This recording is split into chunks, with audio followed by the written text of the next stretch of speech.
अल्हम्दुलिल्लाहि रब्बिल आलमीन वस्सलातु वस्सलाम अला सय्यिदिल अंबिया'i वल मुरसलीन अम्मा बाद अऊज़ु बिल्लाहि मिनश शैतानिर रजीम बिस्मिल्लाहिर रहमानिर रहीम वल्लज़ीना ला यशहदूना अज़्ज़ूर व इज़ा मर्रू बिल्लग़्वी मर्रू किरामा क़ाला अन्नबिय्यु सल्लल्लाहु अलैहि वसल्लम मन तशब्बह बिक़ौमिन फ़हुव मिनहुम औ कमा क़ाला अलैहिस्सलातु वस्सलाम।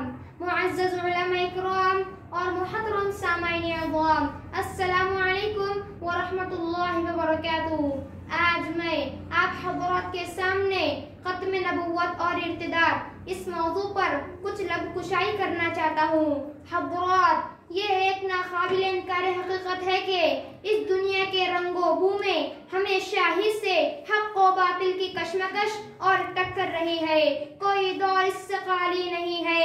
कभी इर्तिदाद की हवा चली, कभी शिय्यत का तूफान आया, कभी सलेबी जंगों के थपेड़े आए, कभी तातारी हमलों ने क़स्र इस्लामी की बुनियादों को हिलाना चाहा, कभी असवद अनसी ने सर उभारा तो कभी मुसैलिमा बिन कज़्ज़ाब ने।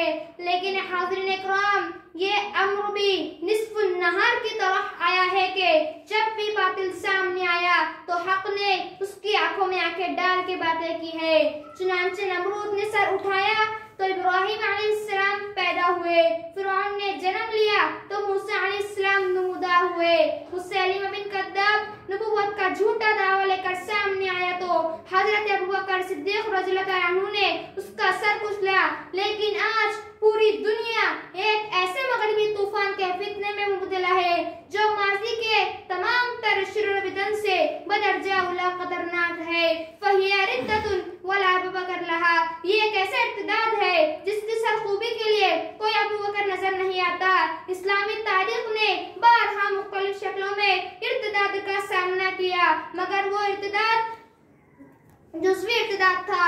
इसलिए उलमा इकराम, दाइयान इस्लाम और इस्लामी मुहासिलों का ज़ायरा जिक्र करने वाले कलमकारान मैदान ही में सरबस्ता हो जाया करते थे।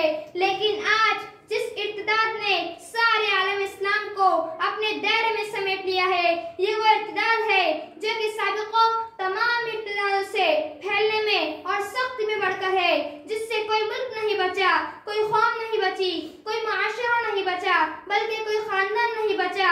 ये इर्तिदाद है मग़रिब परस्ती का, जो क़र्न इस्लाम पर आतिशफ़शा बनकर फूटा है, जो दौरे हज़र के अंदर हिंदुस्तान में इस्लामी तहजीब व सक़ाफ़त और इस्लामी मुआशरे को जड़ से उखाड़ फेंकने की कोशिश में है और बरक़े आसमानी की तरह गुलशने इस्लाम को तख्त व ताराज कर देना चाहता है।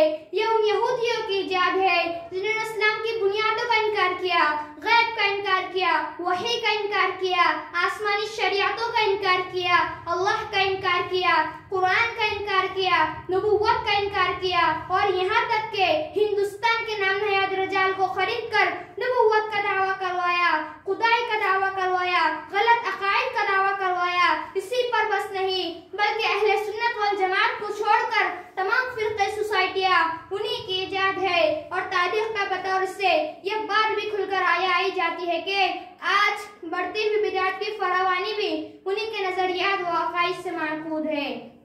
मेरे दोस्तों, अब इस्लाम की शक्ल व सूरत को बाइनी बाकी रखने के लिए हम पर यह फर्ज व आयद होता है कि हम अपने दिन और रात के तमाम मशवरों और मुहासबों का अव्वलीन मकसद बढ़ती हुई बदकिरदारी, फहाशी और बददीनी के खात्मे को बनाए और अपने मुआशरे में इस्लामी तहजीब व सक़ाफ़त को कायम करे। अल्लाह ताला हम तमाम को अपने हुक्मों की फरमारवाई और उसके रसूल सल्लल्लाहु अलैहि वसल्लम के तरीक़ों पर अमल क़याम की तौफ़ीक़ अता फरमाए। आमीन। व आखिरु दावाना अनिल हम्दुलिल्लाहि रब्बिल आलमीन।